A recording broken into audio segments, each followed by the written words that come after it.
Hi. Hello. Hello. Hi.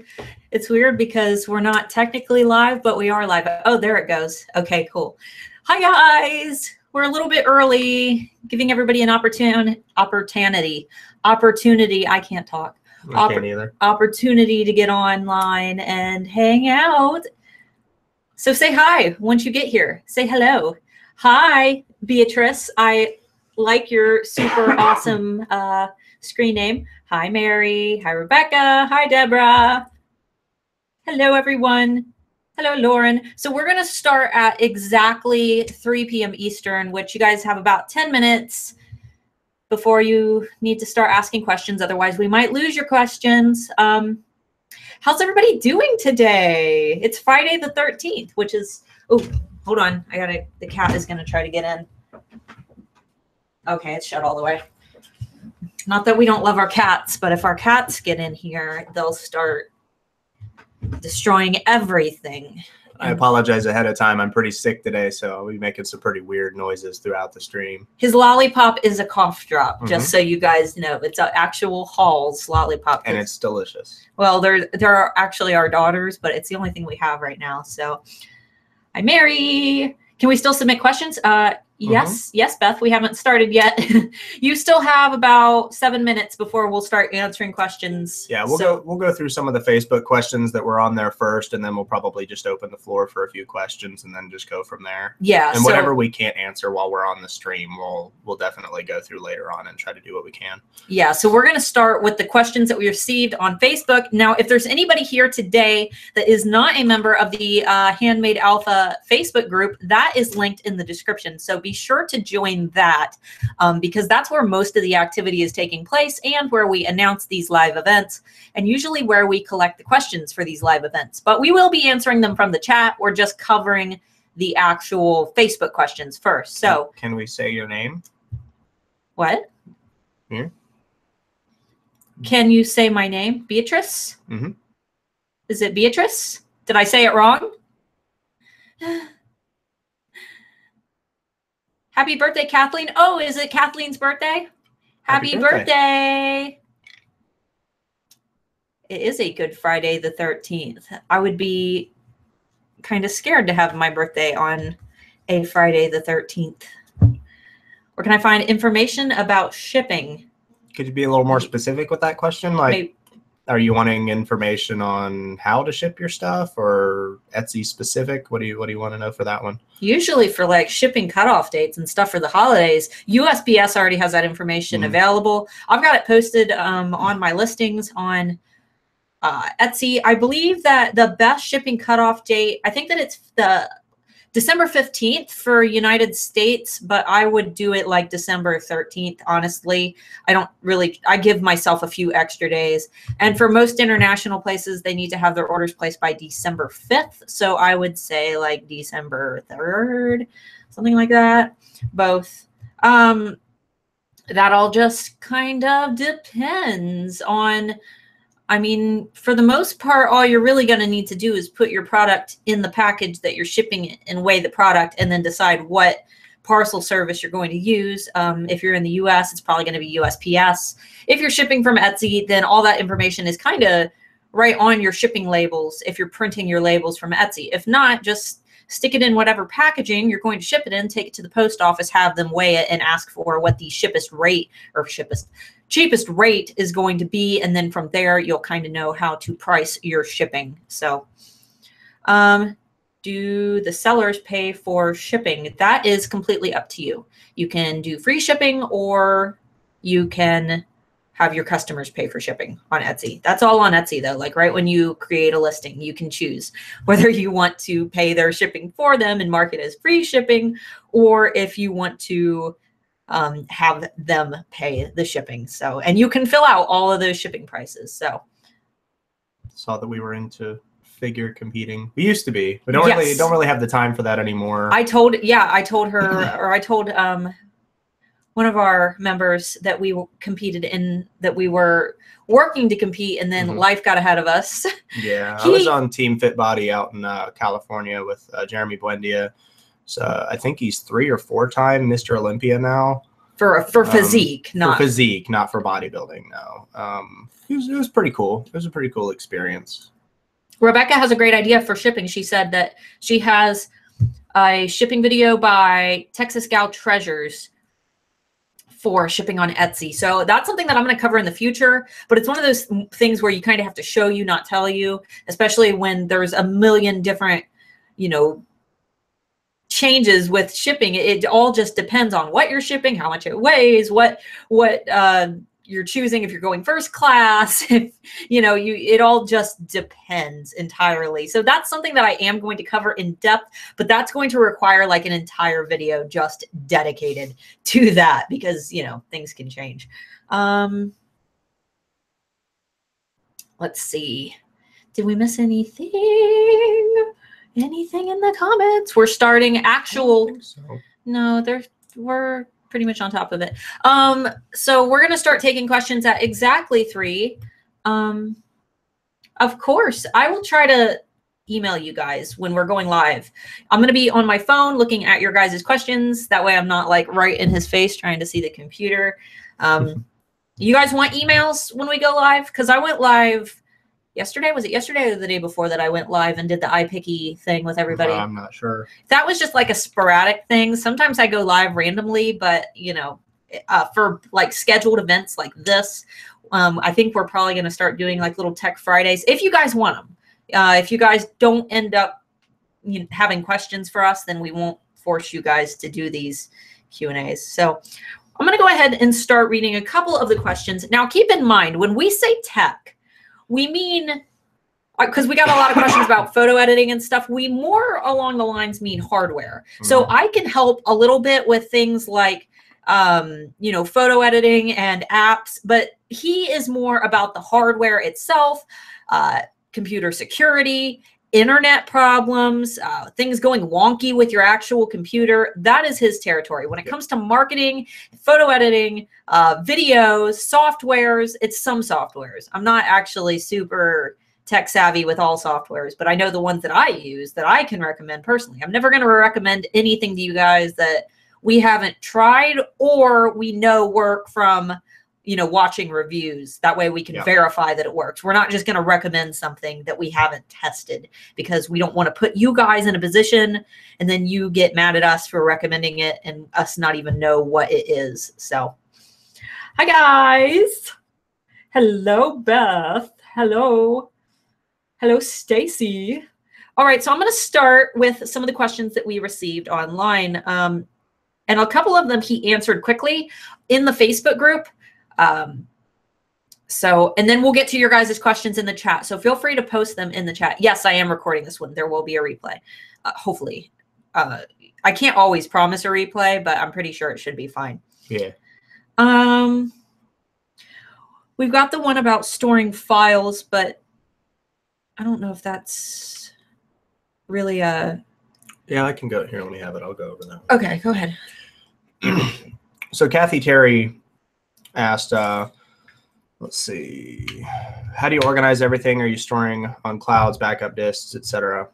Where are you storing your data? Yeah, basically? Where are you storing your data? So that all just depends on how much work you do at home and how much you do away from home. So clouds are always good. They're not always the most secure thing. Obviously, we saw what the stuff that happened on the internet with the cloud a few years ago, but we're not going to say what that was, but what was... Yeah, I'm not even going to say what it was called. We just... The poor girl from the Hunger Games. We're just going to leave it at that. Let's just say most of the girls in Hollywood. But either way. Yeah. Clouds are good for stuff as long as you don't have a ridiculous amount of stuff you need to store online. As far as storing your files locally go, I would always recommend a backup drive if you have stuff that you need to constantly access. Obviously, if you're putting new products in the shop, you're not going to be keeping them in there for a very long time, or at least on your computer. You won't need to keep most of those pictures, so you don't really need to worry about backing those up. But for long-term storage, if you have important legal documents, stuff like that, you can definitely get an extended hard drive. And like I had posted on there, that's always a good way to keep like pictures of your family, videos, stuff like that. That's a great place to store those as well. It's always good to have more than one backup if you have more than, you know, a lot of important stuff that you need to store. Do both of you have an Etsy shop? No, I have the Etsy shop. My husband just got out of the military and he worked in, am I allowed to say what you did? Yeah, I was network intelligence analysis. I spent most of my time at Beale Air Force Base in California. So he kind of, if it wasn't for him, I wouldn't have been able to start my business basically, because, you know, I had to kind of rely on his income to start up. But then, you know, things like went so crazy with my business that I was able to basically move us home to Ohio once he got out of the military, because he has a back injury that didn't allow him to remain in the military. And now we are basically living on Etsy income. So that is why you should listen to us. Let's see. I think the next one was Catherine Bunch. Bunch. Catherine. I'm bad with names, so Catherine, please forgive me about that. Catherine, tell us how to pronounce your last name if you're here. I'm pretty sure it's Bunch. Bunch. So trying to set up a third Mac so you can run 6 silhouettes at once, but I can't even get it to boot. So first, if anybody can tell me what in the world a silhouette is, I've had like 3 or 4 people comment something like that. I have no idea what you guys are talking about when it comes to silhouettes. I've seen some things with like stickers on the page before. I don't know if it has something to do with that, but if somebody has an idea what those are, you could post those in the comments below there. Just let us know. We're really bad with Macs. Just so you guys know, I hate to say it, but we are bad with Macs. We're going to do our best for Mac, but as far as it's a cutting machine. Wait. I'm not talking about the Macs. I'm talking about the silhouettes. Yeah. They're saying that the silhouettes is a cutting machine. Okay. It's a cutting machine. Cool. Okay. But as far as the Mac not booting, if it's a new Mac, I would take that straight back to Apple and have them figure that out, because most of them come with a warranty. Otherwise, you're probably going to have to take it to a local tech. There's so many different things that can go wrong, even on a Mac. If it's not loaded onto the hard drive correctly, if there's missing files, if something's corrupted, there's a lot that can go wrong. So in your particular case, I can't really tell you how to get it booted. But you might want to just take it to a local techs like Geek Squad. They're pretty expensive, but it's usually cheaper than, if you're a Mac user, it's definitely going to be cheaper than buying a new Mac. I had a few people talking about photo editing. Sue Howitt specifically asked about photo editing on an iPad. If you read the post, there are quite a few. Why don't you just read them off? Because some people aren't a member of the group. Just go ahead and read off the apps. So we were asked about photo editing on an iPad. It's something that's comparable to iPicky, because you guys know that I do most of my photo editing tutorials using iPicky. I understand that not everybody can afford Photoshop. Not everybody is tech savvy enough to use it. So these are some suggestions that are Alpha Morgan Tippy. Yeah, so some people recommended Aviary, Aviary. Aviary. Leonardo. Superimpose. She said those are the 3 ones that she uses. Honestly, when it comes to picture editing, and this is all going to be kind of subjective, when it comes to photo editing, you really shouldn't be doing it on a tablet. iPads are powerful devices, but if you want really high quality photos, having a good monitor and computer to edit them on is always going to be best, because you can zoom in a lot better. Things aren't as pixelated. The resolution on your monitor, if you have a good computer monitor, is going to be better than an iPad. And here's the thing. I've seen a lot of people who have edited their photos on an iPad, and they send me that photo and they're like, here, look at my picture. It looked so great on my iPad. And I'm like, well, it looked really good on your iPad, but blown up on my big, powerful monitor, it doesn't look that great. It looks, you know, I can see places where they've missed highlighting. I can see places where, you know, there's so many where it's like more pixelated. It's just so hard to see those details when you're on an iPad. And the big thing on editing on mobile devices is they have things on them that are supposed to make pictures look better. Like I don't remember what they are for Apple's now, but I know they used to have the Retina displays that they used to brag about. Those make your pictures look better. So if you're editing on a device that makes something look better, it's not going to look as good on a device that doesn't have that technology. So it's not a bad thing to edit on an iPad or a phone, but it's always going to be better to edit on a computer if you can, even a Mac computer. Let's take a break from those for just a minute, because we've got a lot of questions in the comments, and I don't want to lose anybody's questions. Okay. So let's see, SEO question. Besides getting the right descriptions and tags, does conversion rate from favorites to sales, stock number, or how recent your product have been listed matter. Okay, so the things that matter in SEO, the things that matter are your titles, how close to the front of your title you have your main keywords, which I have an SEO video that I just uploaded. Be sure to look at that. Your titles, tags, and descriptions, obviously, those need to use consistent keywords in all, all three. Use the same keywords in your titles, tags, and descriptions. Conversion rate, like purchases, yes. The more purchases you have on a product, the higher up in the Etsy, rank it's going to be. So for example, I have a best-selling set of skeleton keys that I've been selling this same set over and over, and it is on page 1 for skeleton key necklace. You can go right now and go search skeleton key necklace on Etsy and you will see my dragon keys. And that's because it's sold so many times. Now, a couple things that it's not proven that they don't affect your SEO, but it's not proven that they do. So those things are your favorites. Nobody knows if favorites do. I don't think they do, honestly, because I have some keys that have tons of favorites and more favorites than some of my best sellers, and those favorites don't actually equal to rank. And that's my own personal experience. So it's not one of those things that you can really prove.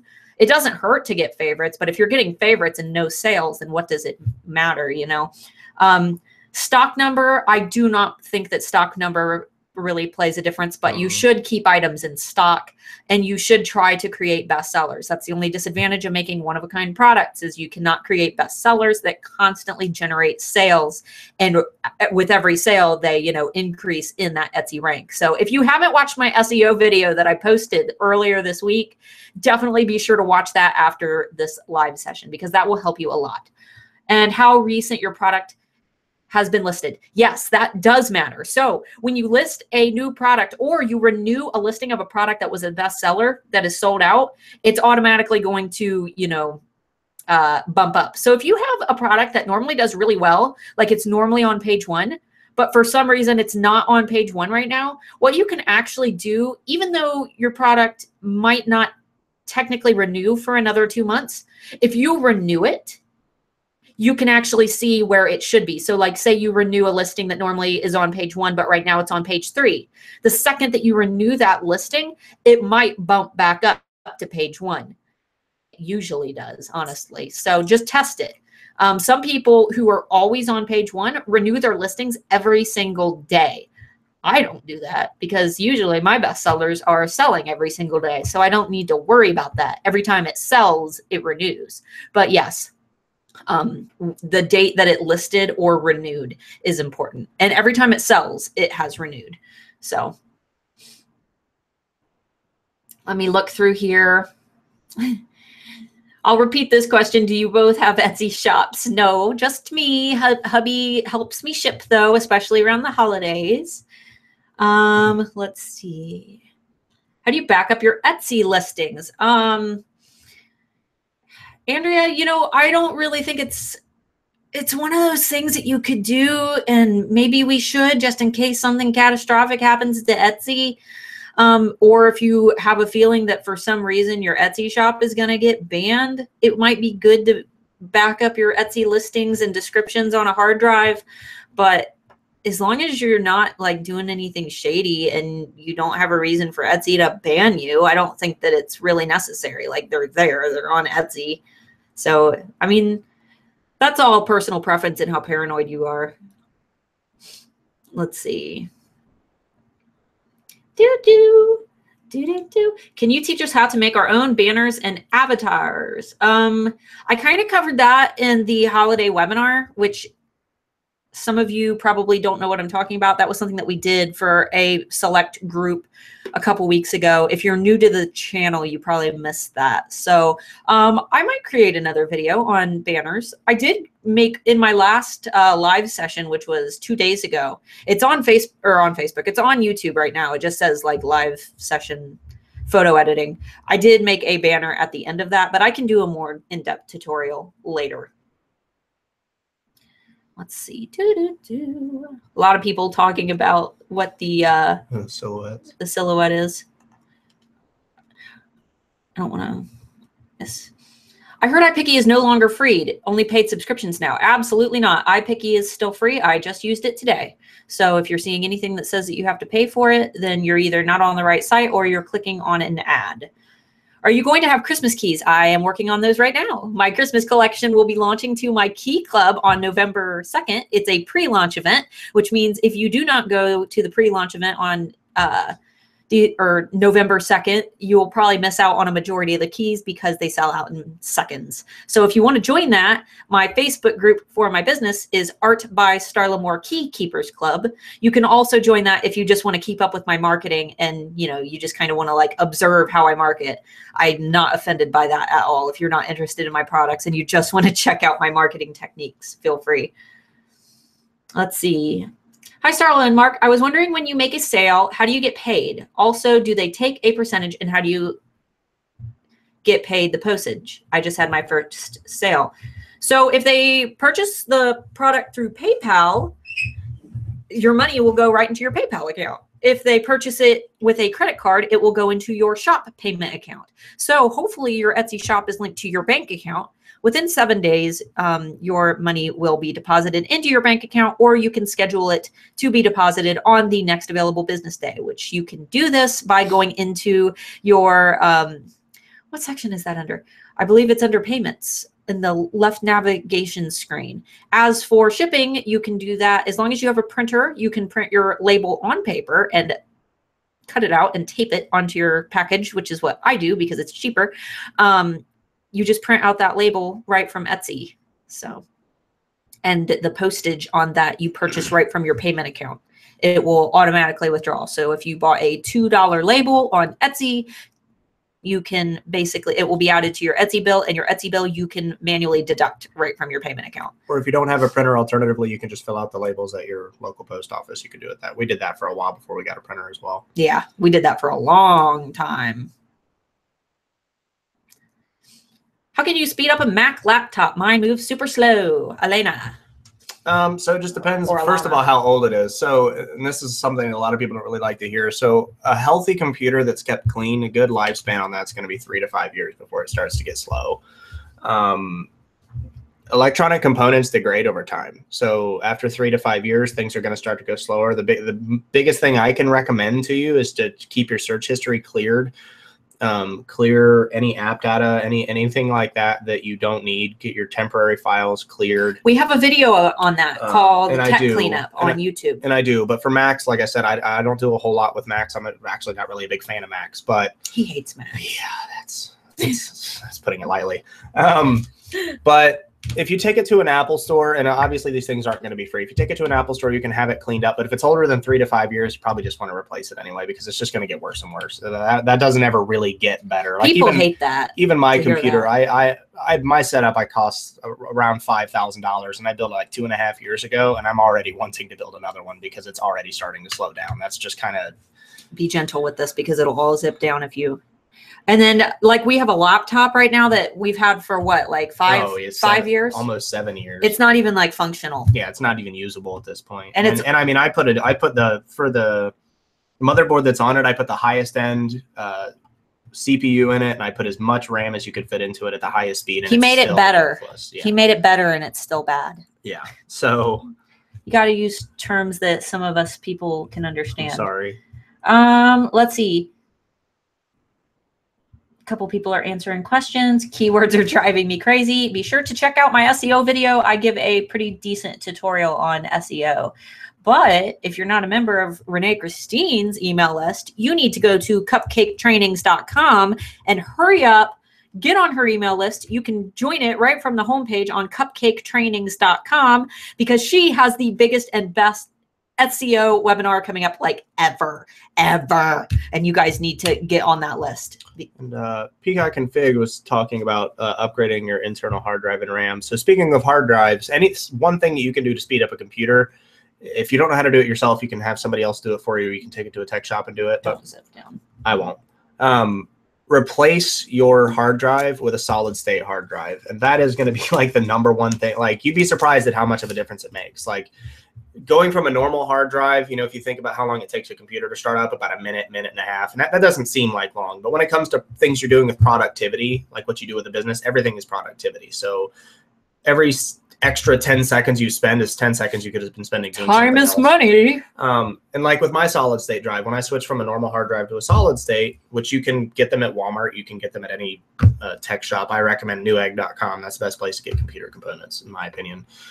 It went from like a minute, minute and a half to about 7 to 10 seconds for my computer to turn on, and that's really how much of a difference it makes.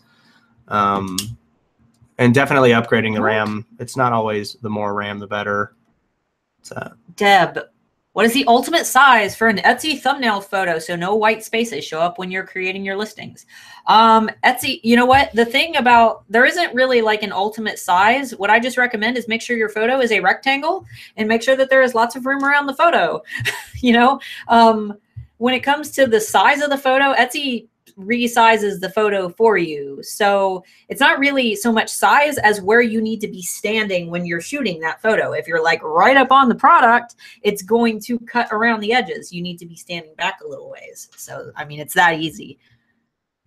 Let's see.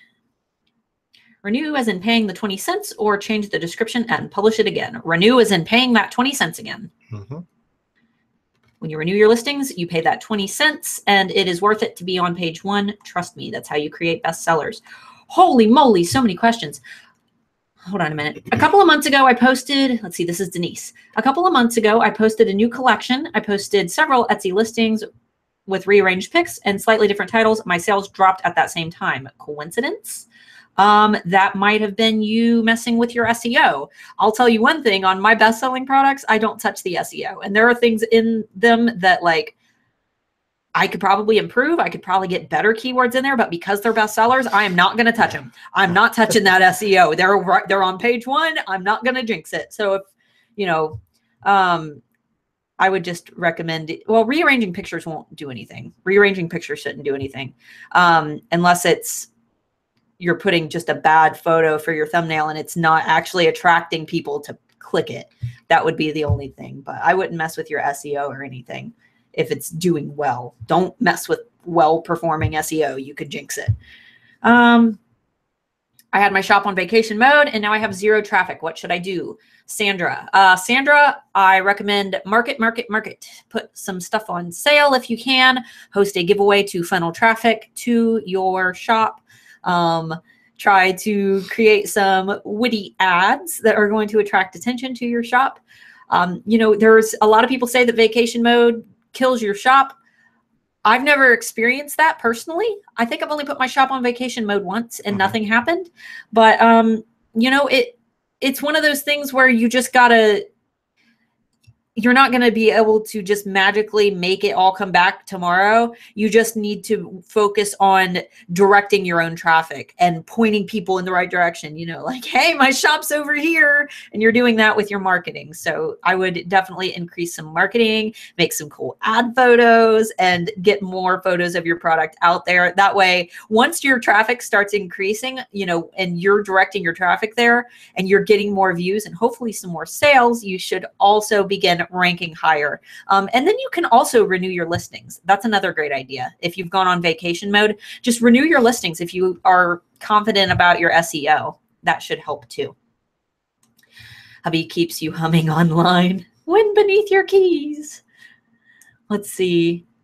I read on some blog you should do that. That's the reason I was asking. Okay. How has all this drill down, drop down Etsy search word choices now being offered affected our listings? Should we now use those long tail keywords in the drop down Etsy search for one of our items? You mean like when you click on the search bar and it drops down and it gives you recommended words in that big holiday video that Etsy just put out that I wasn't impressed with at all? That one? Because yes, usually Etsy does recommend those words, but guess what? Etsy's recommending those words and everybody on earth is like, oh, those are the words Etsy's recommending. I better use them. So now you're competing with all of Etsy who thinks that that's the way to go because Etsy officially published that that's like where to find keywords. I wouldn't rely on that. I've never relied on that because everybody's doing that now. Etsy told everybody to do it. So my recommendation would be to use SEO Book. Watch my SEO video that I posted earlier this week. In fact, we had an alpha who didn't know like anything about SEO. She got on SEO Book right after I posted that video, and within 1 hour, she had one of her listings on page 1 for her search result just using my video. So definitely check that out if you're struggling. Howdy from Tuscan, or Tucson, Tuscan. Wow. Wow. Howdy. I'm smart.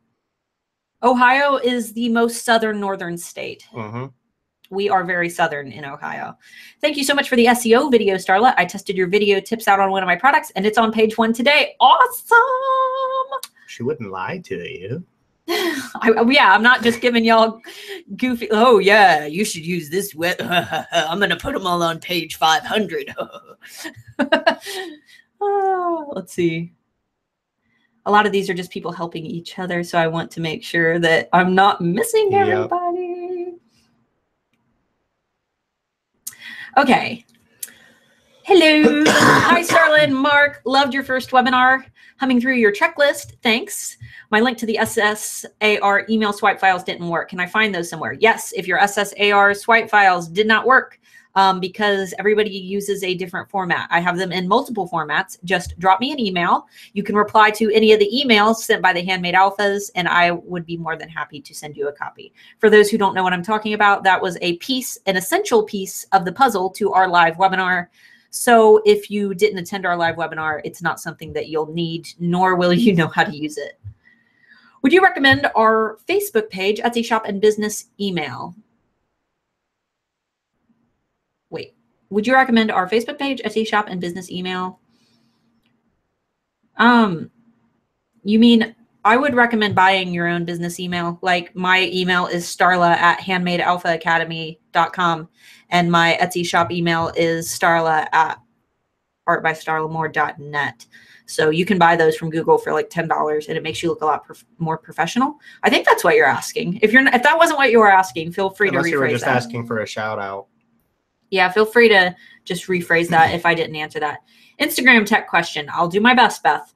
When I write a post, I always leave a few lines/paragraphs before I start my hashtags. Once I actually post it, it takes the lines, paragraphs away. Am I making sense? Yes, Beth. What I recommend doing, here's the thing. When you post on Instagram and you post, your actual post, your paragraph, this is what this photo is about. And then afterwards you post all those hashtags, it really bogs down the visual appeal of that post. Now, what I recommend doing, and what Renee Christine and Tom Cody, Tom Cody is Renee Christine's husband, for anybody who doesn't know, but he is an Instagram star. If you look up at the Tom Cody show, he does pugs. He shares photos of pugs, and he has more Instagram followers than imaginable. But what they recommend is do your paragraph and then post it, and then comment on your own photo, and in that comment put in all your hashtags, and it will make it look a lot cleaner, but you'll still show up for those hashtags. So that would be my recommendation.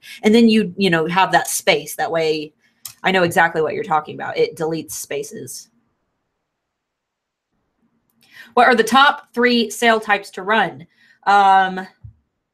That depends on your market and what you're doing. I personally like double dip sales and I only do them once a year because that's one of those things that it's like a weapon, very powerful, that you shouldn't abuse, or else people will ignore it because they get too accustomed to it. So double dip sale is when you put your whole shop on sale and then you offer a coupon to stack on top of that sale, which you have to do with the Etsy on sale app. I've just realized, because Etsy won't let you combine a discount sale with a coupon. Second, sale is any percent off that is higher than 15. Anything lower than 15%, people don't think it's worth their time. So don't offer 10% off sales unless you have a really expensive product. But personally, I wouldn't do anything less than 15, no matter what. People don't really respond to those. And then BOGO sales are big. Buy one, get one. Those are huge. You can't really do it on Etsy, you could do a free shipping. There's no sale that's the best. Those are just ones that I like. Hi, Starla and Marc. Hi, Faye. Could you perhaps do a video on how you set up to do a YouTube video and what tech you use, and any hints and tips tech-wise? I actually learned this from Renee. She had to send me a video that she made just for me, so I can't repost it, on how to do YouTube Live. But I mean, I could. It's not really an Etsy topic, but I could. Yeah, and I don't know if she's specifically asking about YouTube Live either. I think she's just talking about YouTube. If we get enough requests for it, we might do it, but that's already a pretty saturated market on YouTube. I mean, there's hundreds of videos on how to do a YouTube video. But as far as what I would recommend, I'll quote Markiplier here on this one if any of you know who he is. If you're just making YouTube videos, don't worry too much about the tech that you're using. Like, the simpler the better, the faster you are on YouTube, the better. But as far as what I would recommend with recording and like producing, this one is good for voiceovers. Sorry, this is going to boom when I do this. This was a very special gift from a certain blonde-haired woman that I already showed it. A certain blonde-haired woman that we all love very much. So Blue Yeti microphone, that one's good. If you're doing like outdoor recording, or you're just doing any sort of recording where you're not going to be able to plug something like this in. Your camera's fine. I've recorded videos holding my camera out. Most newer phones record. I'm sick. Record at 1080p, 30 frames per second or better. Here's the camera that I use for all of my videos that aren't webcam, and all of my photos for my business. Everything I do is on this camera. It is and it's old. Well, yeah, it's only like $150. Now, we'll be getting a better camera soon, but I mean, it's 1080p, 30 frames per second. I mean, that's perfect. Starting out, this is a great camera. It is a Nikon. Where's the name? Where's the name? It's one of the Coolpix. Nikon Coolpix L820. Nikon Coolpix L820. Right, and there are better versions of these cameras for. I think I paid it was new when it came out. I got it for like $250. But as far as producing, if you're actually going to be editing your videos and stuff like that, I would make sure you have a somewhat decent computer to edit them on, because it's just going to take you longer if your computer isn't that good. And for editing, you don't have to. For editing, you can use like Windows Movie Maker starting out. That's what I started with. If you have an older Windows system, I don't know if they even have it on Windows anymore. We use Adobe Premiere Elements 14. And there's Adobe Premiere Pro. If you don't have the flat out few $100 to buy Adobe Premiere Elements, you can do Adobe Premiere Pro, which I think is like $15 or $20 a month. It's really not that bad. And that's what I mean, that's even what people make Hollywood movies with, is Adobe Premiere. So I use Firefox and keep getting another website is slowing your browser down. I also have McAfee LiveSafe. Is it LiveSafe or LiveSafe? Any thoughts on what it might be and how I can stop it? I have ad block turned on. Another website is slowing your browser down. Well, I mean, it depends on if you actually have another website open, because if you have another website open, it might be an issue with not having enough RAM. Like Google Chrome specifically, I don't use Firefox, so I can't tell you how much RAM it uses, but Google Chrome specifically uses a lot of RAM. I have 16 gigabytes in mine. I should put 16 gigabytes in hers, and at any given point in time when I'm working, I have maybe 10 tabs open, and it uses like a third of that RAM. So if you're doing a lot of stuff in a lot of different tabs, close what you're not using, because there's a chance you probably don't have 8 or 16 gigabytes in your computer. If you bought like a store-bought one, it's probably 2 or 4, and you can only have a few tabs open on that kind, because your system's already taking that up anyway. But then obviously clean your computer. If you watch the tech video we did, you can go through cleaning your computer as well, and that might help. That might help as well. Moonstone Mary, is there a way I can get photos from Picasa to iPicky? I would like to change over, but I have some photos I would like to move from Picasa. iPicky, I've never used Picasa, but is it just a website? Because iPicky is just a website. So if you have those photos saved somewhere, or you can save them to your desktop into a folder for a minute, then you can just upload them right to iPicky. And iPicky can store photos. It can store a lot of photos, but I also recommend clearing those out, because the more photos you have stored in your library on iPicky, the slower it goes.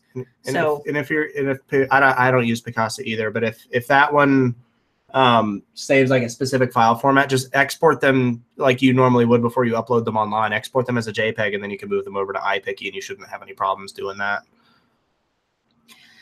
Elizabeth, my 14-year-old wants to build a computer, gaming, not VR needed, and has a birthday coming up. What component should I get him first, and how much am I looking at for this project? What's the website?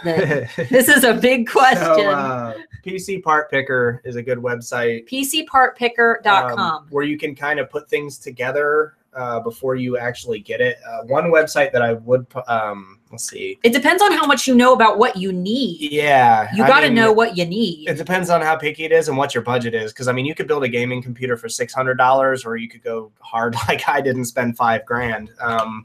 It just depends on what requirements he's 14, so she needs like starter, you know. I mean, you'd almost need a minimum of like an Intel i5 and a GTX 1060. But yeah, that'd be, if you want to message me over on the thing, or over on the thing, on the Facebook page, just remind me. I can put a couple of builds together for you and send you the links and that kind of stuff. Elizabeth, because he built my computer, it is a monster. I wish I could. There's actually the graphics card isn't that good in hers, but she doesn't really game, so it's not that big of a deal. Like, it depends on your budget, because like my graphics card at the time was $750 by itself. That doesn't include the motherboard, the monitors, the computer case, the RAM, the CPU. I mean, there's a lot of stuff that goes into a computer. Yeah, you're thinking about every single element that's going into that computer. If you're looking at a low-level gaming computer, depending on if you know what your budget is, you could spend anywhere from $500 to like $2,000 on the low range, and then $2,000 to $15,000 if you really wanted to, but just depends on what kind of games he plays, really. Kelly, I love your pointers on the, I'm going to assume that's banner. I think you might have typed a little quick there. I love the pointers on the banners, but tried to make one and have no idea the method, like design in Canva, iPicky, import it, how?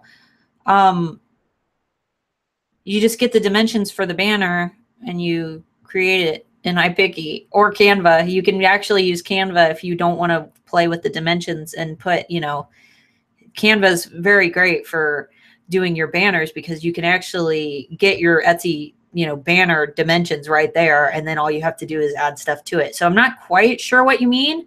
All you have to do from there is save it and upload it to Etsy. So if I didn't answer that correctly, Kelly, please feel free to rephrase that. That was just email. Maybe you should check that. Starting to hate. Wait. Don't worry about it. Oh yeah. What's this question right here? Starting to hate my Lenovo. It doesn't play nice with Microsoft Windows updates. Next laptop will be a Google. How do you feel about Chromebooks? I don't like Chromebooks. Don't worry about this. I get customers that call in for my internet tech support job that I'm currently doing, and they are more trouble than they're really worth, honestly. They're good if you're on a low budget, but they're not a super powerful computer that I would recommend other than just like regular Facebook and email use. Anything other than that, they're not going to be useful. When it comes to getting a computer, and this is one thing that I did want to cover on there, I'm not a big fan of laptops unless you're willing to dump out a bunch of money for a laptop. Like if you spend less than $1,000 on a laptop, you're wasting your money. It's not going to last very long. It's not going to be very good. It's not going to be better for anything but general use. Always get a desktop, and if you're getting a computer, if you can afford it, try to spend $800 to $1,000 and stay away from name brand companies, Dell, HP, Lenovo, those kind of guys. Go with somebody like Asus, Gigabyte, the guys that are into the hardcore gaming scene. Like I know you might not game on your computers, but a gaming computer for most low-end users is going to be better for productivity than a normal desktop computer is. So if you're looking at a laptop, I would recommend something on the high end range from Asus or Gigabyte. Their laptops are phenomenal. They're not cheap. You could get away. Gigabyte has some that are about $600 that are pretty good, but other than that, I'd probably $1,000 or more if you're going to get a laptop. Anytime we go, anytime we go to like Best Buy or something, and I start like looking at laptops that are around like $200, he drags me away. He won't even let me browse them because it'll be replacing it in a year for the kind of use that we do on it. Beatrice, I like your hair color. What hair or hair dye do you use? I don't use box dye if you want crazy colors and expect to take lots of cold showers. You only use hair dye from Sally's, I use ion brights. So if you're not confident enough to do your hair on your own, make sure that you're going to a salon. Box dye will ruin your hair to the point where a couple years ago, my hair fell out in massive clumps and I was balding from using so much box dye. So I now use ion brights, which you can buy at Sally's, and that's what I recommend. And always wash in cold water once a week. In between washes, you're going to want to dry shampoo it. Don't always make sure you get permanent and not semi-permanent. Semi-permanent is okay. Honestly, this is semi-permanent and it's lasted quite a while. Somebody said, oh no, I lost them all. Oh man. Yeah. Okay. I love Newegg. Me too. Speaking of buying stuff, if you need computer components, Newegg for their Black Friday sales, like sign up for their website and sign up for their newsletters. And I would even recommend Newegg Premium if you can afford it. Their Black Friday sales are ridiculous. You can get some like $700-800 pieces of equipment for like half or a quarter the price. Their sales are awesome. Deb, I'm looking for a keyword finder that uses Etsy API so I can get the keywords Etsy shoppers are actually using. Yes, Etsy Rank is great for that. You can use Etsy Rank. Personally, I still like SEO Book. Even if, yes, SEO Book covers what people are searching on Google, but if they're searching it on Google, they're probably searching it on Etsy too. There's nowhere that you can find the exact keywords that people are searching. Etsy doesn't want you to know their algorithms. Not everybody can be on page 1. So if everybody wants you to know their algorithms, right? That's why they're algorithms. That's why they change. Just telling you what to do. They change all the time. So Etsy Rank is another good one if you want to use that. I don't use Marmalade, but I've heard that it's okay. I've heard it's good. I don't want to pay for their actual like membership. Let's see. But yes, Etsy Rank would be your next best bet, which I'm going to be doing a video on that pretty soon too. Posh Geekery. I've not been able to open the swipe file Starla gave me at the holiday teaching. It says it's an SSA. Yes, email me. Email me at, you can just reply to any of the emails from me actually, or email me at starla@handmadealphaacademy.com. I have those files in several formats, so I can send you copies. Sandra, my son, it's great computer tech, but doesn't have time off from work to help me. Yeah, if you guys, we're going to do these like every Friday if you guys end up having more tech problems. If there's enough questions, we'll do these videos as much as we need to.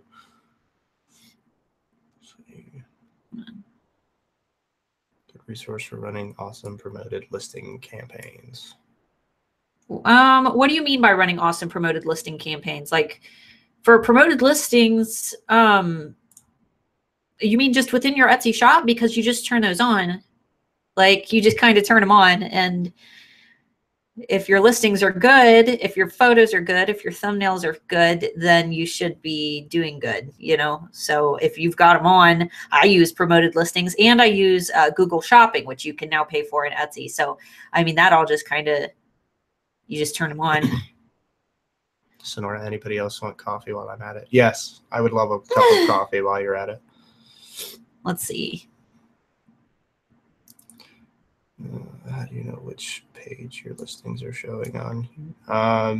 Rebellious Belle Boutique, or Belle's Boutique. She said, how do you know which page your listings are showing on? You search the keyword for that listing. For example, I sell skeleton key necklaces, and that's the word that I want to rank for. Key necklace is too hard to rank for because too many people only use the words key necklace. So you want to try to pick a keyword that has at least 3 words. That's your long tail keyword as opposed to a short keyword. And those long tail keywords are going to rank higher. So for skeleton key necklace, if you search that, I'm on page 1.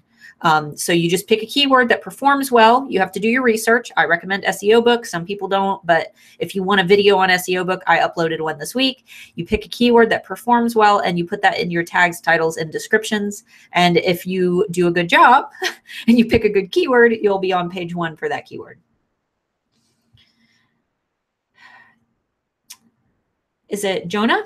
Not sure if this is the right place to ask, but do you feel that Etsy stats are actually correct? Yeah, I do. They pretty much have to be. Yeah. They can't really, because it's something involving money. They can't really lie about that. They can't forge information. I think she means more like views and traffic and stuff. Oh, yeah, probably. Yeah, I think that they are. It's probably all automated. There's no real reason for them to lie. right? I think they are. Mine, you know, when I'm looking at my stats, I mean, money, obviously I can tell, like views and stuff though. Sometimes people get freaked out about views because Etsy will like go and mess around with stuff like when they're doing maintenance, and then the views will all drop and people will say, well, my shop isn't getting any views and I'm panicking. But you know, Etsy has to do maintenance. Like they have to. If we like the changes that Etsy's making, sometimes we just have to suck it up and cry for a couple days when our views drop. That's why I mean, it's a competitive marketplace. If they were to not update and make things harder for some people and easier for others, it would be boring for them at least. It has to stay competitive, or then you end up. Well, use Walmart as an example. Like nobody can match up to Walmart now. Like Target and all those guys try, but Walmart's still the big boy when it comes to that. And there's no real competitiveness. So if Etsy doesn't constantly change things up, there's no competitiveness, and then you have the same 10 people selling stuff and nobody gets anywhere. And you know, not to mention what I talk about a lot, and a lot of people get really mad at me for saying this. And you guys don't have to agree with me. That's fine. But as a seller, what has, you know, been the most beneficial to me is get rid of that mindset that Etsy is responsible for sending you traffic. Like if you own a restaurant, or no, if you are renting a building where you're holding your restaurant, you're not going to blame the landlord for not sending you customers to your restaurant. Exactly. You're going to make sure that you're putting up billboards and flyers and, you know, driving your own traffic. So ultimately, the best mindset to be in is that we are responsible for every single bit of our traffic externally. And that is what has made me successful. And that is what has made the biggest names in Etsy successful. So if you guys don't agree with me, that's fine. But I'm telling you, from someone who pays for a house and a life on Etsy, that's how I found success. So it's one of those things that, you know, if you don't agree, that's okay. You don't have to agree with me. But it's something that I recommend for those who don't know what to do, and for those who are really lost when it comes to views. Take control of your views. Like today, I decided to hold a Friday the 13th sale and get rid of all my Halloween inventory as much as I can, because, you know, time's boiling down. I don't want that stuff around for Christmas. So I put all my Halloween stuff on 40% off. And all I did was send it out to my email list. I just said, hey guys, so I'm giving you guys first dibs on this sale. Everything's going to be 40% off. Hurry. You guys know how quick my stuff sells out when I put it on sale. And I've already made a ton of money today. Just, I controlled my traffic. I sent people to my traffic. So, and that's, you know, that's part of gaining a big following too, which you have to try to create a big following by giving your customers value. So we've had a few more people asking about the swipe file from the holiday training. If it's not working from you, reply to the email and we'll just send you the files directly. Yes. So we don't have to keep answering the same question. Just send us an email and we'll reply to it and send you the files. You can either reply to any of the emails that I've sent you, including the one I sent today, or you can send me an email at Starla at handmadealphaacademy.com. It's all to the same address. So can you please talk about in-person quick sales from the AP, pros and cons? Wait, what? From the app. From the app? Quick sales from the app, pros and cons? I don't know what you mean. Can you please talk about in-person quick sales from the app, pros and cons? I'm not quite sure what you mean by that. Feel free to rephrase. Yeah, if you could elaborate a little bit, let us know exactly what you're talking about. Maybe we can get back to that question. Okay, Deb, anyone know if Etsy's gotten it together with the coupons working? I still haven't heard back from Etsy admin about them being fixed to use more than one at a time. You can email, it's, man, I just talked to them like a couple days ago. You really just need to email customer support on Etsy directly. Don't rely on the forums. They don't prioritize the forums. No, they do not. Let's see.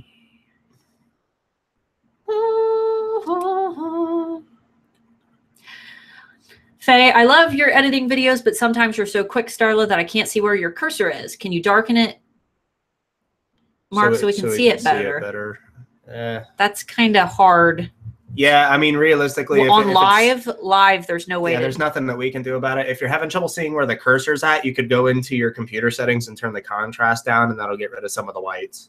What I would also say is that a lot of that is because the frame rate is really bad when I go live. Yeah, frame rate for recording live is really bad. So some of that's literally just the frame rate. That's why I always tell you guys to experiment and test it. So I can try to go a little bit slower. The last one we did, I was literally just trying to do as many edits so I could show off as many different product edits at once. So that's why that one went so quick. Let's see. I'm not funny. Elena. He is funny. He's funny looking. He's super funny. Let's see here. I was trying to. Okay, here we go. My new laptop is slow. Yeah, Posh Geekery. Laptop is slow. It's a Lenovo, and it does constant clicking sounds like it's working on something. Okay, so my new laptop is slow. It's making clicking noises like it's constantly working on something. Is this normal? Maybe. So there's a lot of components that are in a laptop. The main ones that are moving are going to be the hard drive. If that one's clicking, you've got a problem. And two, it could be the fan because it's got a fan that cools everything down. It's probably the fan. The fan might be sitting in there winky wobbly. If it's less than 6 months old, check with whoever you got it from, or check with, if you still have the manual and everything with it. There might be a warranty on it, so you might be able to get it looked at and have the fan replaced. Because if that goes bad, the whole computer goes out. So if there's a clicking noise, I would probably get it looked at. Like everybody thinks of that clicking noise. They're like, oh, it's thinking. It's not always thinking. No, it's not always thinking. It could be breaking. Don't immediately be alerted. Like if it was going to break, you would know it by now, but it could be close.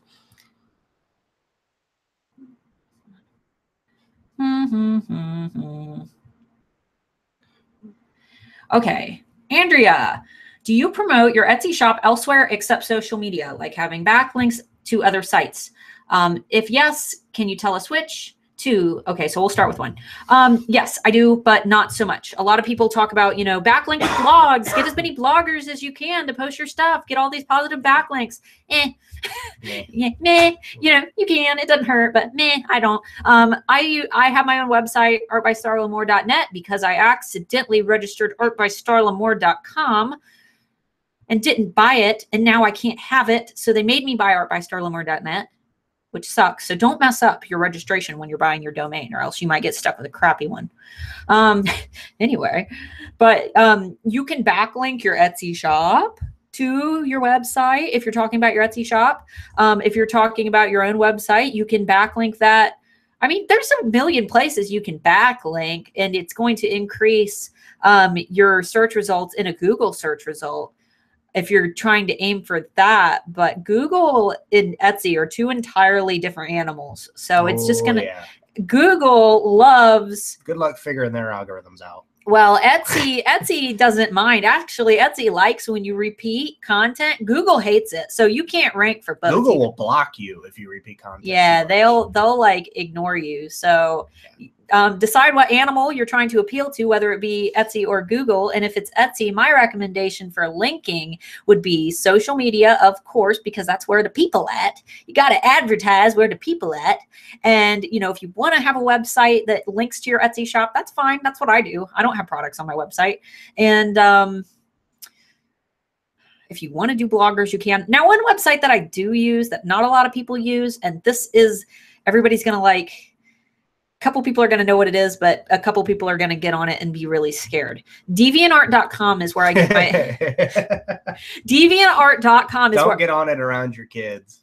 DeviantArt.com is a art website, and it's great for some products. Mine fit, others do not. If you do not have your mature content filter on, be sure to prepare to see very disturbing My Little Pony related things. But because everything art is on that website. Everything art. So yes, there is nude art, but there's also great art. Like it's a great site. It is the biggest art community online. But one thing I will tell you is that I get some of the best traffic from there because putting my keywords into DeviantArt in my tags, titles, and descriptions on DeviantArt just to showcase my gallery, my art gallery, I am found all over Google for skeleton key necklace and dragon key necklace. So I recommend if you create something artsy, try DeviantArt. And there are tons of groups where you can submit things to. It's not all bad. It's just, it's like Facebook. You know, anybody can make a creepy Facebook page. Not everything on Facebook's good. No. But it is an art community. And sometimes art people are weirdos like me. So not that weird though. If you use Pinterest, can you tell us some tips? My tips for Pinterest are, well, you know, Renee Christine has the Pinterest Academy. So she's more of the Pinterest girl. Like I just kind of put my products on Pinterest and, you know, I took Pinterest Academy and I do recommend it. And it's open all the time. You can actually purchase it at cupcaketrainings.com if you want to check out Pinterest Academy. It is one of her classes and it's pretty inexpensive compared to some of her others. So definitely check that out if you want like actual in-depth Pinterest tutorials. Let's see. La, la, la, la, la, la, la, la. Someone said that Windows still has Movie Maker. Mine doesn't. I know I looked for it a while back. I think it has like Windows something creator. I don't know. It sucks. So I didn't even bother with it. We just got Adobe Premiere. Someone said I tried that on PicMonkey, and PicMonkey is now totally a paid site. I just used PicMonkey not that long ago. I think that you get a thing that says that it's like totally paid unless they've changed it just in the last few weeks. I just used it. So you might just be clicking the wrong thing because a lot of sites make it look like it's paid, but you can still access their tools if you click around. Using Windows 10s with the Edge browser. This is a rebuild with a huge amount of memory, etc. So I can try any other browser. What would you suggest? Chrome? Chrome. I mean, Chrome, all browsers right now kind of suck. They're all kind of going through changes, trying to adapt with different things that are happening on the internet. But anything you can do that's not a Microsoft product on your Microsoft computer is almost always going to be better. I mean, Edge is basically just a fancy Internet Explorer. It still sucks. Use Google Chrome if you can. If you have the memory for it. Google Chrome is a memory hog. So next up would be Firefox. I'm not a big fan of Firefox either. I would just stick with Chrome if you got the memory for it. La, la, la, la, la, la. Graphics card is starting to go. Can anything be done about it? If you know how to repair it yourself, you can get online and get a refurbished graphics card for it and replace it. But if it's a computer from 2008, 2009, you should probably just replace the whole thing. I'm the brutally honest one in the relationship. I would recommend replacing it because if you replace the graphics card, it's just going to be one thing or after another. Next, it'll be one of the sticks of RAM or the CPU, the hard drive, the monitor. Kelly Matthews, what is Google Shopping? I'm going to actually, this seems like a screen share thing. I was looking to spend around 1K elbows. Like I said, post on the Facebook page about that computer for your son. And in the Handmade Alpha Academy thing. I'll do what I can. I'll send you links for some computer builds. I mean, even if you want to let him look over it, you can let him look over it. All right. So super duper quick. Oh, hello. Super duper quick for Google, even though Google's right here, but we need actual google.com. Oh, well, I guess we just have to search it here. What's just a random okay, skeleton key necklace. So what is Google Shopping? This is Google Shopping right here. All of this up here. So you click here. And if you're promoting through Google Shopping, which you can do right on Etsy now, look, there's one of my keys right there. I promoted on Google Shopping. And now I have a product right here. And then you click on it and it's going to take you into my Etsy shop. So that is Google Shopping. And you can apply that right from your Etsy shop. Right on your Etsy shop from advertising, like in coupons and promotions. It has its own tab. So it shouldn't be super hard to find. What's the best file converter to use for changing SVG or PES to PSD or JPEG that's also user-friendly? Converters aren't user-friendly. Best thing to do, if you can open them in one of your programs, if there's a save as function. He didn't just say a bad word by accident. Function. I'm sick. Excuse me. Function. If there's a save as function, you should be able to save as .jpeg. Other than that, you might just have to look online for converters. They're all going to come with some gross spam that's going to spam up your computer. So download one, use it, run your antivirus, delete it, and then be done with it. But if you have a chance to save as beforehand, that I would go that route. Deb says, Mark, what's the best external hard drive manufacturer manufacturer to go with? Is Seagate a good one? I'm looking for one right now. Yeah, Seagate's a good one. I can't even remember what the brand is for the one that I have. Seagate, their Barracuda series, anything with their Barracuda hard drives are going to be good. WD is also a really good brand if you can get anything by WD. I use all of their for their normal hard drives. I use WD, the blues or the Caviar blues. Those are good. But Seagate and WD are probably some of the best ones. I know ASUS makes some really good ones, but they're pretty pricey. So any of those should work. Go buy reviews. When you're buying, not computer components specifically, because those are kind of misleading because it's mostly gamers that review those kind of things. But if you get on Amazon and you're looking at external hard drives, if you see something has 3.5 stars, if it's tech, look at the 1-star and 2-star reviews first, and then go to the 3-star reviews, because those are going to be the ones that are the most honest, because they don't like it or hate it. And choose from there, because even if they don't have a lot of 1-star reviews, there might be some kind of problem that you're not going to know how to fix if you're not an advanced user. That they said was, oh, well, I got it running, but I had to do this, this, this, and this. You don't want a product like that. So definitely go off of reviews when it comes to buying components like that. Amber Parker, where did you go to buy a domain name? Also, how do you redirect Etsy from a .com website? So there are multiple places that you can go to buy your domain name. I bought one from GoDaddy for the Handmade Holiday webinar, and I spent $1 on it. That's just your domain name. That's literally just the right to use something.com. That's not a website. Your domain name is just the thing, is just the little thing that says something.com. You have to also buy the actual domain, which is the website. And there's a million ways to do it. Now, if you're just using it as a redirect for Etsy and you're not actually building a website, if you're building a website, you need to take Architect, which is Renee Christine's course, because it will teach you how to build a profitable website from bottom to top once you've outgrown Etsy. Always start on Etsy because it makes your life so much easier while you're learning about marketing.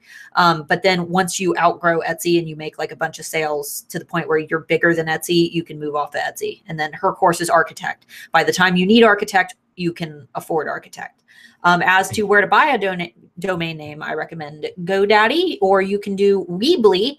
Weebly is a website builder, and I will go ahead and once again screen share to show you how to direct your peeps to your website. So we're going to go right here, www.artbystarlamore.net.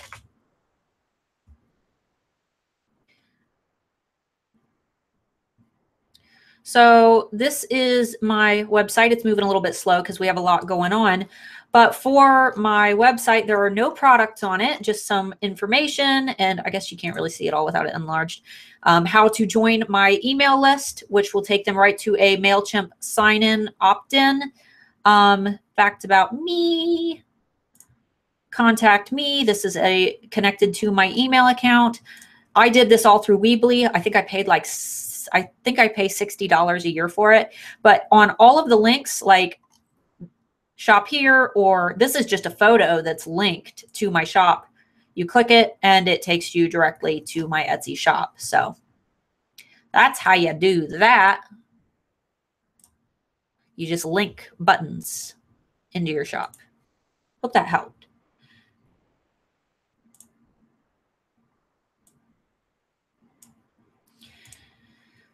EWD Marketing on/with Marmalade says that the order of tags, same as titles and keywords, is important in ranking. Any thoughts or tests on this? Absolutely. You need, in fact, Deb, if you haven't watched my SEO video, I think I covered this very specifically. You need to keep when you're taking your title and you're putting it down in your tags, and you're doing it in the same order that you have it in your title. So you're just taking your title and splitting it up slightly into your tags. But watch my SEO video because I show you exactly how to do that the correct way. Oh, and Elbows commented about the Seagate versus Western Digital. When I said WD, Western Digital is what I meant by that. Okay. Mm-hmm. Can you use the same email list to market for different shops? I wouldn't. I would create different lists. Definitely create different lists, because then they're going to see a shop. They're going to see emails from one shop, and they're going to say, well, who the heck is this? And why are they emailing me? Because they don't know that your two shops are connected. And then you'll end up getting unsubscribes, or worse, you'll get reported because they'll think that they've been added to something that they didn't sign up for. Especially with all the name selling that's going on right now with net neutrality. If you're not sure what that is, look into it, because it's really important. I have a net neutrality video too. Basically, your information can be sold to anyone for any amount of money from any website you sign up for. So, and if you buy a domain name through GoDaddy, make sure to pay the extra, even if your domain's only $1, be sure to pay for the extra $18 thing that promises they won't sell your phone number, because he, in his workday, got how many phone calls? It was like 9. In a like 4-hour span of like the first half of my workday that I got phone calls from people. Just because I bought handmadeholiday.webinar.com for you guys for when we did the holiday webinar. Stop calls. Because I bought, and I bought it for $1. And then they said, check for like security. But that's not really net neutrality. That's more about your internet service provider than it is direct websites. But yeah, always be sure the people you are sending emails to know who you are. Deborah has a good one. Protecting ourselves and our clients from hacking. Can the scary guys really get our information from our phones and computers without even sitting in our computers? Yeah. Yes. Okay, so the first thing that I'll go over. Can I go potty? Yeah, you can go potty. I'm going to go potty. This is a good one. Listen to this one. Everybody needs to know about hackers and how easily hackers can get into your stuff. But I have to pee, so leaving it to him. The number one way that hackers are getting into computers now is through scams. Obviously, there's a lot of different ways they can scam you, but I even get this with my internet tech support stuff that I do all the time. The number one scam that people are getting right now, you'll either have a program pop up on your computer saying that, oh, Microsoft has detected a problem with your stuff, call this number and we'll unlock your computer. Never get into something like that. If somebody from Microsoft will never contact you, ever. Unless you personally request somebody to contact you, they will never contact you. Protecting yourself from hacking. Most of you aren't going to be vulnerable to actual hacking per se, unless you're like a multimillionaire or you have something really important that they need. Chances are you're not going to be a victim of a hack. Malware is a different story, though. Malware is what most people suffer from. Malware and viruses. So first step, obviously, is going to have some antivirus software on your computer. If you have Windows 10, it already comes with Microsoft Security Essentials. That's good for a start. We personally use Malwarebytes. I have used it for years. I have never had a computer virus get through. You don't even have to have the premium version, even though I recommend it. I think it's like $70 for a year or 2 years, and you can use it up to 3 computers at a time on that one. The only difference between the premium and the non-premium is the premium version actively monitors your connection. It monitors the websites you get on, the files that you download, that kind of thing. The non-premium version doesn't. You have to actually scan your computer or set it up to scan. If you are legitimately concerned about hacking, though, the first thing that you can do is obviously make sure your firewalls and everything are all good on your computer. Use a VPN, a virtual private network. If you watch any tech videos, a lot of them will advertise for these companies. A good one is TunnelBear, TUNNELBEAR, and there's Malwarebytes right now. Shout out Malwarebytes. Using a VPN is a good way to keep yourself semi-protected, but realistically, when it comes to hacking, unless you're in some kind of security network, you're not going to prevent a legitimate hacker from getting into your computer. But like I said, real hacking, most people are not going to be a victim of that. And at the most, they'll be using your computer to hack other people's computers, which you won't know anything about and can't get you in trouble. So, and as scary as that sounds, it's really not anything for you to worry about. So just make sure you keep your computer clean, keep your security software up to date, keep a malware blocker on your computer. Like I said, I recommend Malwarebytes. And that's pretty much all you can do. If a hacker wants into your computer bad enough, he's going to get in. That's just the harsh reality of the internet, unfortunately. Yeah, so don't keep any of your important stuff saved. Yeah. Now, you said your clients, if you have your own website, and this is going to be like for for everybody who has their own website, or maybe they've used Architect by Renee Christine to set up their website. But make sure that you have an SSL. If you go into a store, an online store to shop, and up in the actual address bar, like look up in the address bar right now on YouTube. In the top left corner of the address bar, you see a little green lock and it says secure. That means that they have an SSL, a secure socket layer. That is what is your protection. So if you go onto a website to go shopping and you're entering your credit card in there, you know, it's probably not safe. So make sure that you see that is your SSL, and you need to. And now some websites won't necessarily have, depending on what browser you have, won't necessarily have that secure thing on the top left. HTTPS, if you look at the actual browser, will show you whether or not a site is secure.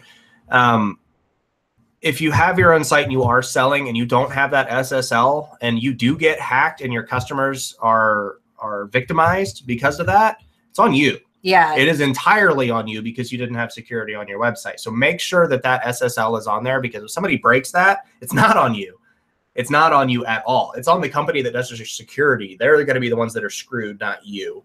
But some chances of somebody hacking through a site with SSL, they're not even going to bother. They'll find somebody who doesn't have it. And most hosts that you're using, most web hosts will provide, you can buy your SSL right through them. Like I go through HostGator. Way cheaper than using a third party. Yeah, I go through HostGator, and I bought my SSL right through HostGator. So. And that's not to be said that you won't be responsible for some stuff getting leaked. Some things to never store on your computer. Obviously, you don't want to store your credit card information, social security number, birth certificates, anything that's super important. Unless you know how to encrypt it correctly and know how to hide it, don't put it on your computer. Customer information. If for some reason somebody has to give you a credit card number or something like that, don't store that on your computer, because if that gets stolen, it's on you. It's actually against the law to store other people's. It's called personally identifiable information, PII. It's illegal to store other people's PII on your computer without their permission. And even then, if it gets stolen from your computer, you're the one that's liable for that information getting stolen. Now, if you have a checkout system, like how Amazon can store your card numbers, that's fine. You're paying for that. You can pay for that, and they will keep it and encrypt it. I'm talking about like a text document on your computer. Like, don't open up a text document, put somebody's address, credit card, phone number, birthday, that kind of stuff that they could get them hurt or identify them or steal their identity, something like that. Just keep that stuff off of your computer. DJs, Poppy Clips, and more. Hi, guys. When leaving a buyer note, do they see private note, or is that just for me? No, private note is just for you. They will not see that. Ooh, no. And there it goes. There it goes. Oh, somebody answered that for us. Thank you. I would love to see the process of how you make your necklaces. You're not a copycat, but people are. So I won't release that information. Basically, the way I describe it is my pendants are like a collage, where most people would take a bunch of charms and put them one by one on a bracelet or a necklace. I take all those charms and compact them together to create one unique collage in one pendant. So she makes stuff. I make stuff. Well, here's the thing. I do have a lot of competitors, and none of them are anywhere near like where I am, but at the same time, they could. We have had some in the past. We have had some in the past, so. It's better to just keep it a secret. Yeah, don't. You can show people like your process a little bit, but when it comes to Etsy, don't ever step-by-step show anybody how to do exactly what you're doing. Unless you're already in a super overcrowded market anyway. Like or if you knit sweaters, nobody's going to be curious as to how you knit a sweater. So it just depends on what you make. Right. And, if you make something that requires machinery that not everybody has, like, you're melting gold rings, people, when people don't have that machinery, then that's different. But when you buy your supplies, it's usually best to try. Don't do anything shady. But when it comes to like your little market, your little creation secrets that keep you apart from all of your competitors, those are the things that are okay to not tell everybody, because that's what makes you different and unique, So, PicMonkey is no longer free. Wow. Well, okay, well, and then one person said that they just signed up for PicMonkey and it's free. So, oh man, I think that we missed a bunch. We're getting pretty close to having to cut it at this point anyway. I love DeviantArt. Do you use your Pinterest? And if so, could you please give us some advice? I think I already... Yeah, you did. Pinterest Academy.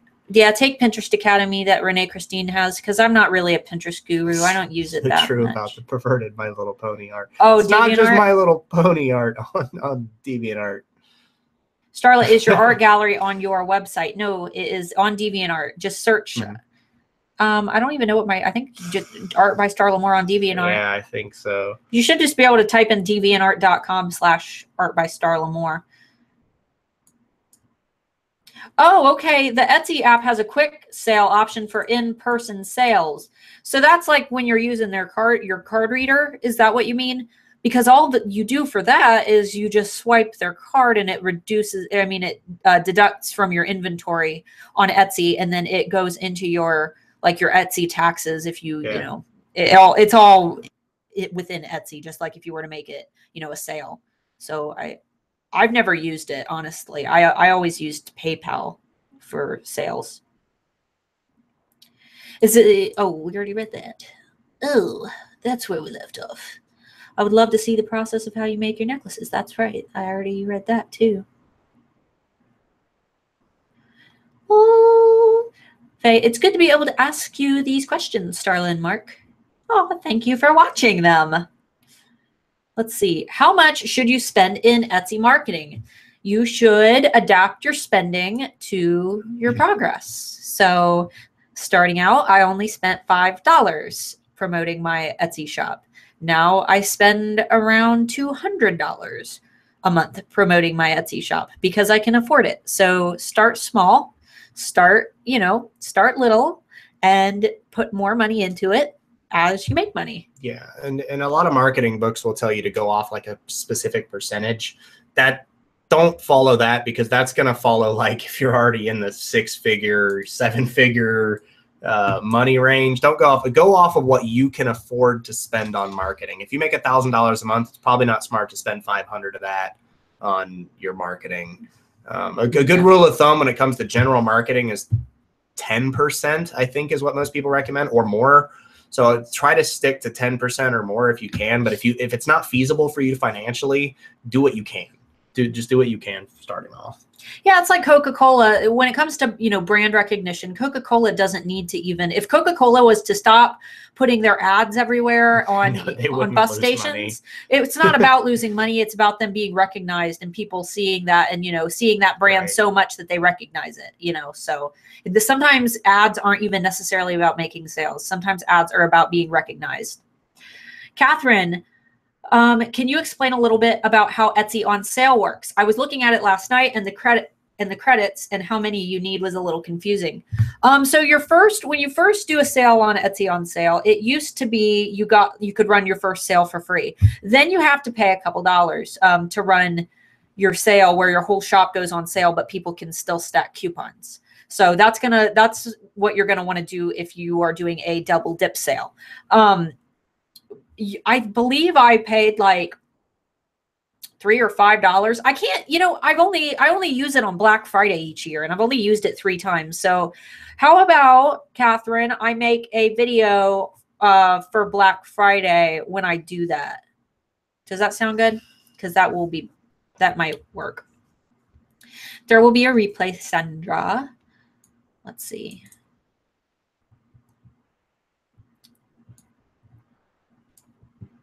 Starla, you showed us Etsy's new things. Thanks. Where do I find the one-of-a-kind tag? I believe Etsy puts that. I think that you should be able to find that in your sections, like when you're filling out your information.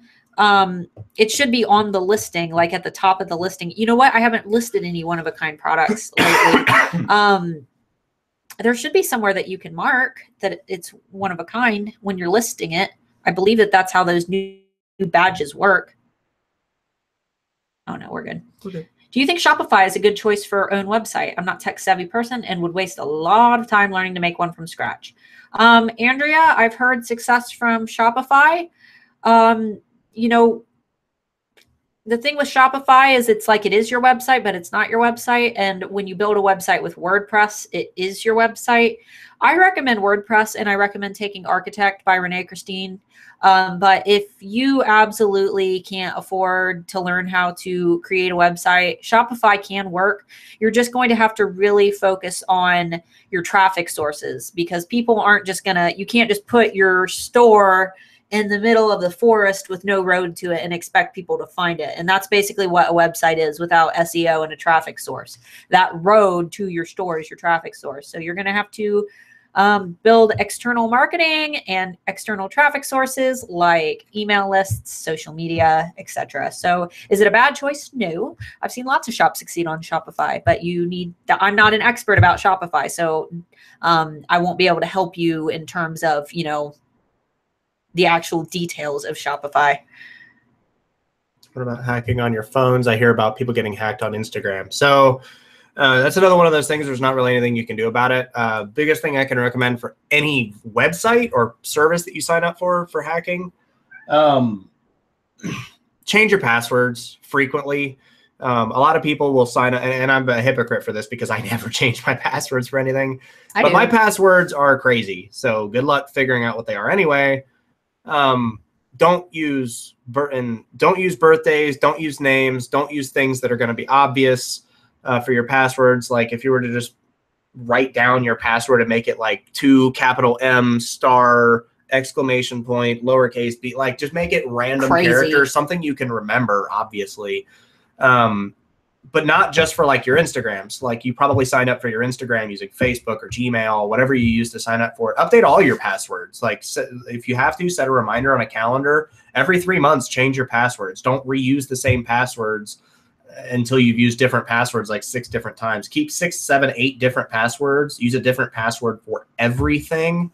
And obviously, I don't do that. That's just like the tech advice. Like use a different password for everything.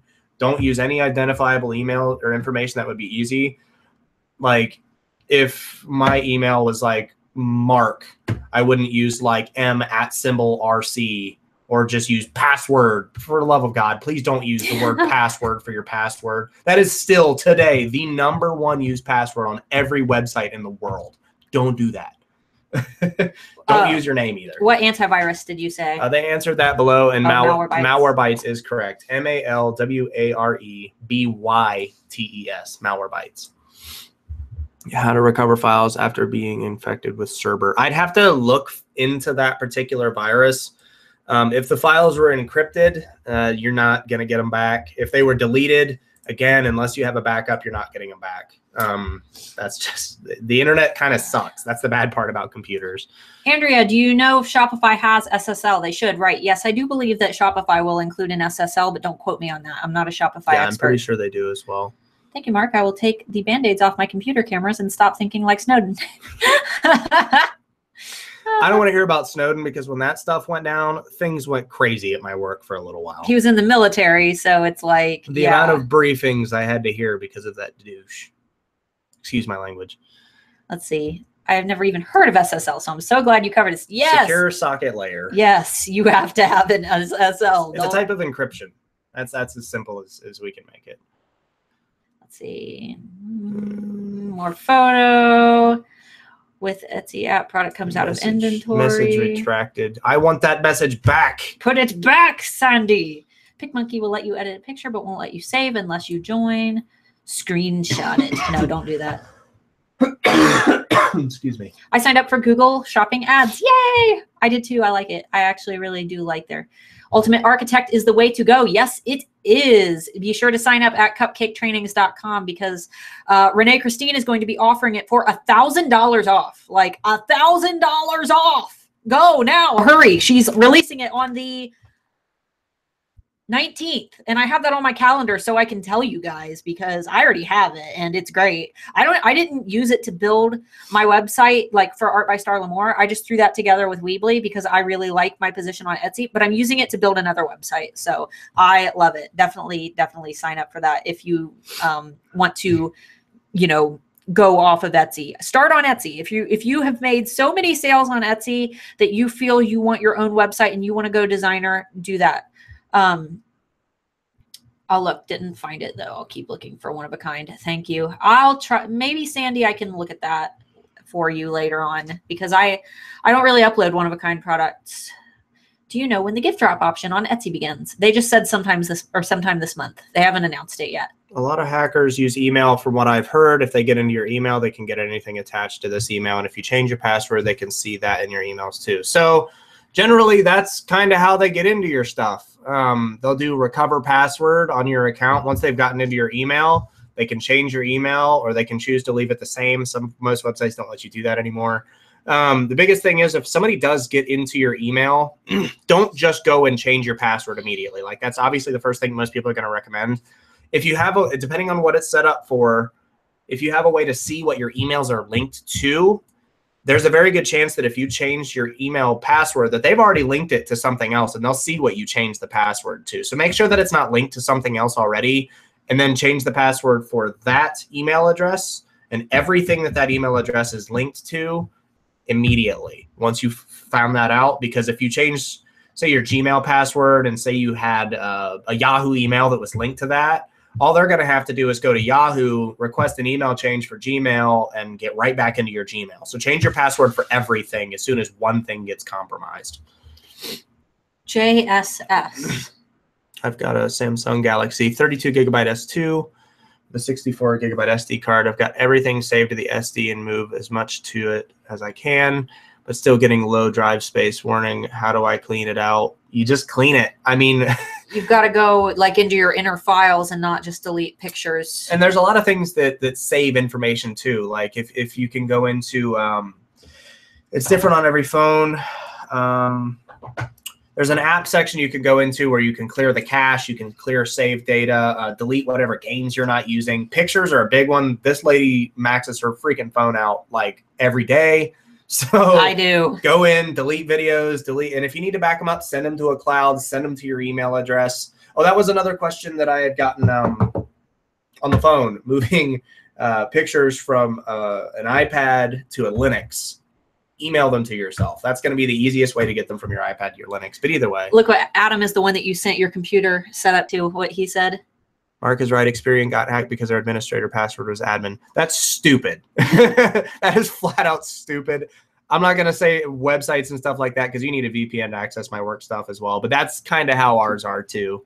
Amber, what would you do if someone has the domain you want but isn't using it? You can't do anything. Yay! Unless you want to buy it. See, there's people out there. You have to buy it out from under them, unfortunately. Well, like if I went and bought, like there's domains out there that like you should, how can I say this? There are people out there who bought, what was it? What was the bad one? Was it like sex.com?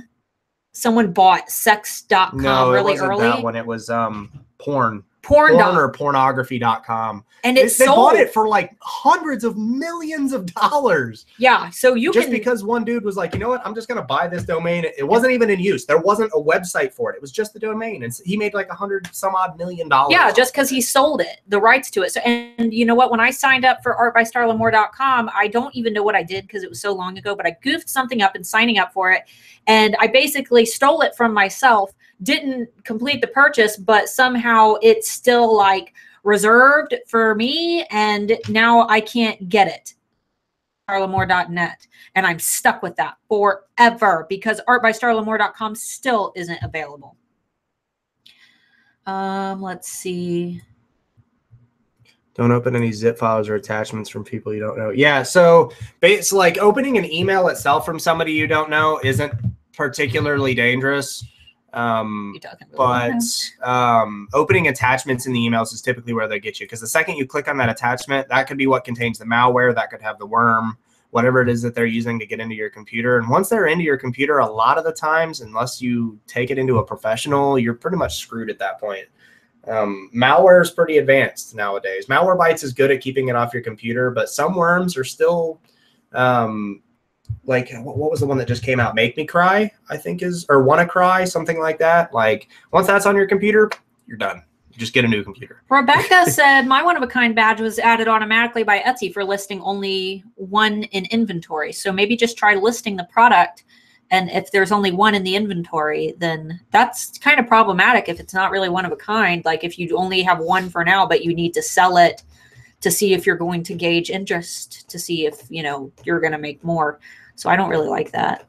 Is there a good app recommend to clean up old unused files? I don't recommend using apps for cleaning old files. I recommend doing that yourself if you don't know how to. There's plenty of tutorials on YouTube. We have one. For what? Cleaning computers. Our tech cleanup video that we did together. Oh yeah, that's we right. have a tech cleanup video on the channel. Computers, I think. She's saying apps, so I'm pretty sure she's referencing a phone. I can't recommend any apps in particular. I don't particularly recommend using apps specifically for the fact that it could delete stuff you don't want it to delete. So I wouldn't do that.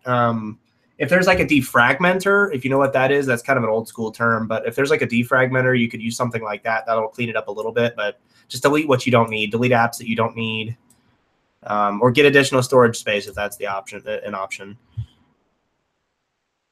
Galaxy S2. Yeah, so we have the S5. Yeah, we've got old phones. Dog, the S2 is older than ours. Well, yeah, that's what I'm saying. That yeah, I mean, at that point, I mean, even ours, our S5s are basically dying at this point. So we're trying to squeeze the last little bit of life out of them. Yeah, delete them manually if you can. That's always going to be best case scenario. Then you don't end up with your phone bricking because it deleted something it shouldn't have. All right, guys, last chance to ask questions. We're going to give it about 5 more minutes. So, and we finally got to the bottom. If for any reason we missed your question, be sure to put it down below so I can make sure that, you know, I can't find defrag on my Windows 10. I can't either, honestly. I know I found it somewhere. I don't know if they got rid of it or what. Post a thing on the Facebook. Handmade Alpha Academy Facebook community. Yeah. Post on the tech for the Q&A when I announce the Q&A. Post on that, and I'll try. Or just tag him. Just put @Marc. Yeah, or just tag me. If I don't, it might take me a few days to get to it, but I'll take a look because I know I had to find it at one point as well. Someone said hit the Windows key and type defrag. That's what Adam said. I can test that right now and tell you if you're a liar or not. A liar. You're a liar, Adam. No, that was command. Yeah, defrag and optimize drives. So on mine, using that didn't actually do anything. And I'm not really sure why. It might just be because I'm using a lot of third-party software in Windows. But I'll get back to it either way. I'll take a look into it just to make sure. Because we're on my computer right now. Yeah. Hers is a little bit different than mine. He found it. Okay. Yeah, Adam, you explaining where the Windows key is, that is like my life. So good luck. Yeah, trying to explain it to old people because that's what he does all day. No offense to all of our older people out here, but try telling a 90-year-old woman how to do something on a computer and then she falls down.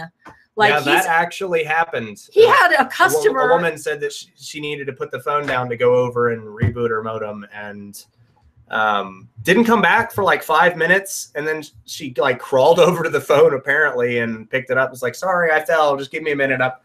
I asked if she wanted me to call somebody, and she's like, no, I'm fine. It just takes me a few minutes to get up. Like, how do you respond to that? I would have been freaking. It's called optimized drives now. Yeah, I mean, honestly, I've never defragged my computer. I just keep mine clean. But it's definitely a good way to keep your files running if you have everything put together well. I use multiple hard drives, so I don't typically. I know it has an option for choosing between your hard drives. Bing. Any other questions? Are we good? Are we good to go? Can we go to lunch now? How many people are we even have live right now? Still 93. And I am sick, so I apologize if I gave any answers that were subpar. Maybe if I didn't answer anything to the fullest extent that you wanted, I can get back to that. And you can't defrag an SSD drive. I don't think you can. I think you're right on that one, but I'll look into it. All right. There's no real reason to defrag an SSD drive because they're stored digitally and not magnetically, so it wouldn't make sense anyway. Okay, guys. Well, I had fun. Did you guys have fun? We have been streaming for Pumpkin. I find it hard to explain things in terms a child could understand to the computer challenge, and I'm no tech guru. What should we eat? That's a good question. What should we eat? What should we eat? We've got every ethnicity you can think of. Yes. We ate Indian yesterday, though, so it's something other than Indian. Tell us what we should eat. Right now, comments. Tell us who. Try a hot teddy. No, I'm not drinking. We don't need to get that weird on the stream. No. Come on now. I like it when he talks nerdy to me. Oh, let's see. We've got Taco Bell. Sushi. I could go for some sushi. Mexican burgers, fries, hot dogs, burritos, pizza. Cuban food. I haven't had Cuban food in a long time. I don't think she's ever had it. I don't know. Vegan anything. We're very carnivorous, and we love. I used to be a bodybuilder. I can't do the vegan. We love our vegans. Oh, I'd probably just open up a whole bag of worms with that. We love our vegans. I'm sorry. I love my vegan followers. Thai food is good. Just depends on what it is. Because most of the Thai food I would get probably isn't as traditional as what you would recommend for a cold. Hot pot and black pudding. Faye, where are you from again?